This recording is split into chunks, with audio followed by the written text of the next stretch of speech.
My dear, this is the first time in several days that I have had a moment to spend some time in writing you a letter.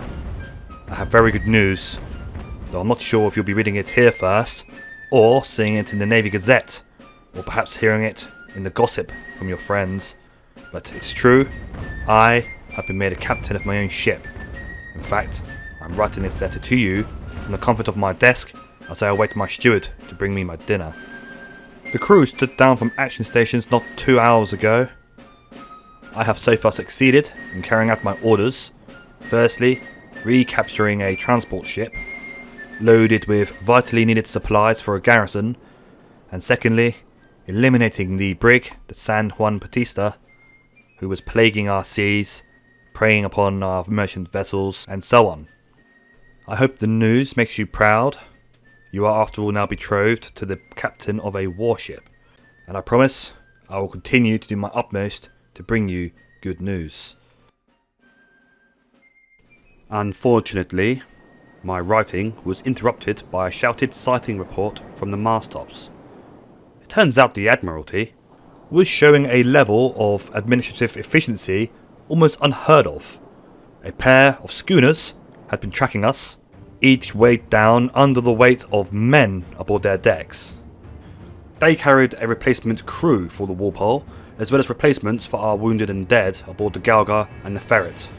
And it was as we continued on our journey, the weather began to deteriorate, and visibility was at a minimum. It was for this reason that I failed to spot the trio of Spanish brigs blocking our path until we were right on them. We later found out from the very few prisoners we took that these ships had intended to rendezvous with the San Juan Bautista and continue raiding British shipping. But seeing a transport weighed down by supplies, escorted only by a pair of ships, they decided to attack. I ordered signals run up to the Ferret, enemy sighted, engage at will, and once again we had the weather gauge. Though we were going to have to abandon that advantage in order to get the Walpole to her destination, and the storm was really kicking up now, and the seas were white with foam, making our shots extremely inaccurate, and I ordered the sailing master to have the sails reduced, for I feared we may in fact lose a mast if we did not. The young midshipman, who was acting captain of the Walpole, very wisely continued to steer his ship to keep it as far away from the conflict as possible, and therefore out of the clutches of the Spanish marauders. At last, a general engagement ensued, and the storm continued to get worse, and for several heart-stopping moments, the Galga was rolled right onto her beam ends, and I feared we may be capsizing or going under. Fortunately, she was able to right herself before much damage was done, and I felt that it was an absolute miracle that we lost no men overboard.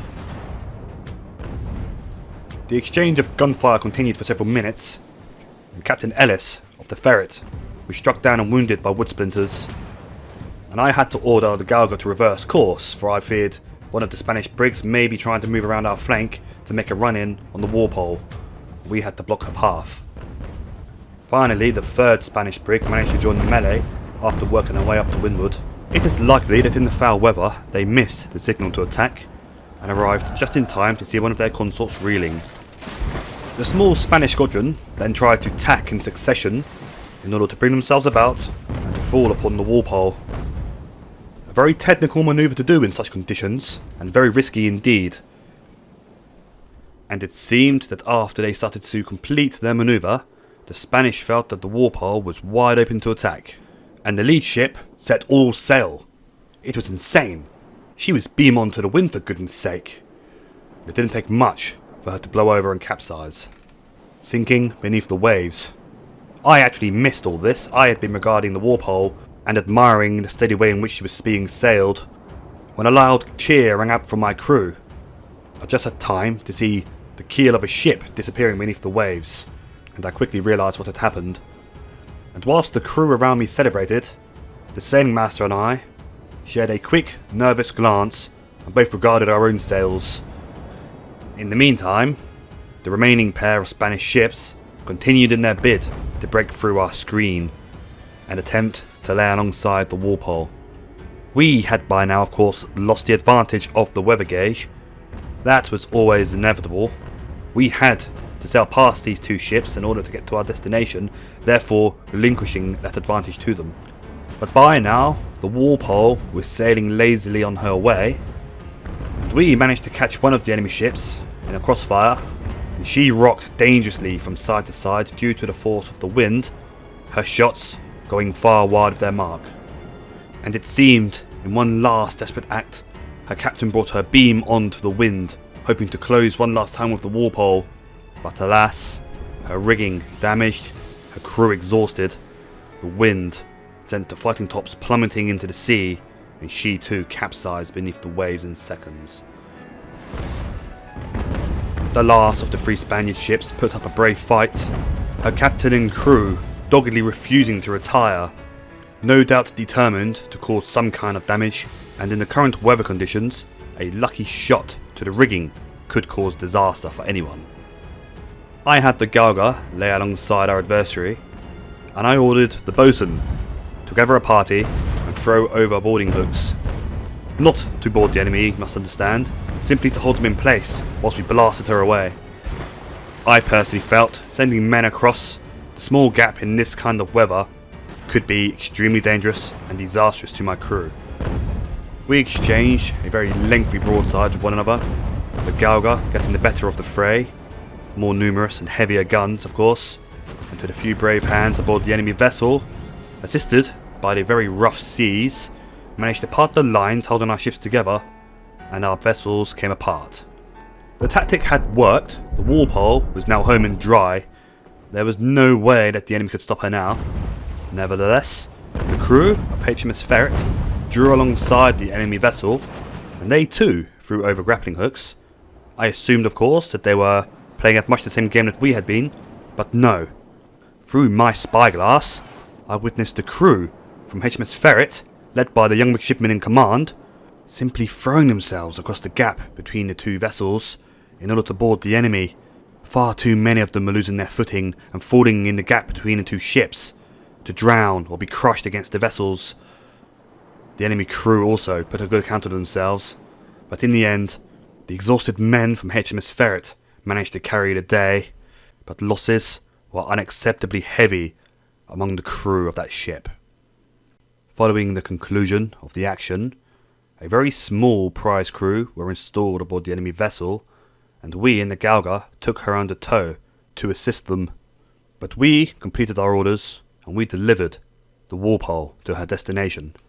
I had been told to seek out a Colonel Darby, the man in command of the garrison who we were delivering supplies to, although nobody saw fit to inform me, until I arrived there of course, that he was in fact the Earl of Derby and therefore to be dressed as my lord. He was to brief me on what I was to do next. Do relax, dear boy, no need to stand on ceremony. Be just a moment. Actually, could you be a good chap and pour us a glass of wine each, Commander? Oh, thank you very much, my lord. Begging your pardon though, I am just a lieutenant actually. Lieutenant, you say? I have your orders here with your name on, and your ship name, and it says Commander next to your name. It appears you've been promoted, dear boy. Congratulations and all that.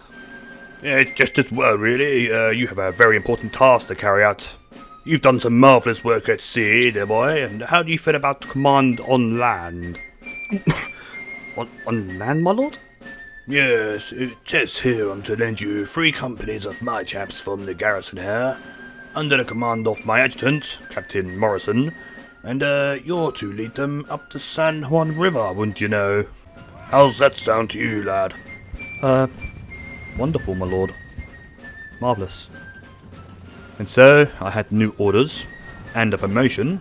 I was now a commander in the Royal Navy, a rank befitting a captain on a vessel of my size. But there was no way that I could celebrate. I was under no illusion. The task I had been given was going to be the most difficult one of my career so far. Hello ladies and chaps, Baron Quertier here. Thank you ever so much for watching. I really hope you enjoyed the video. I'd just like to apologise, it's taking me a little bit longer than I would have liked for part 3 to come out, mostly due to the festive period. I'd also like to say that if you are enjoying this kind of narrative, I do have plans to do such a thing for other games. Total War Rome 2, Hearts of Iron 4, U-Boat, to name but a few. So if you do enjoy this kind of thing, please do let me know in the comments telling me of a game that you feel would be well suited for this kind of narrative. Don't forget to subscribe for more, because as I've already explained, I'm going to be doing much more. So thank you once again for watching. I am Baron Quertier. Cheerio.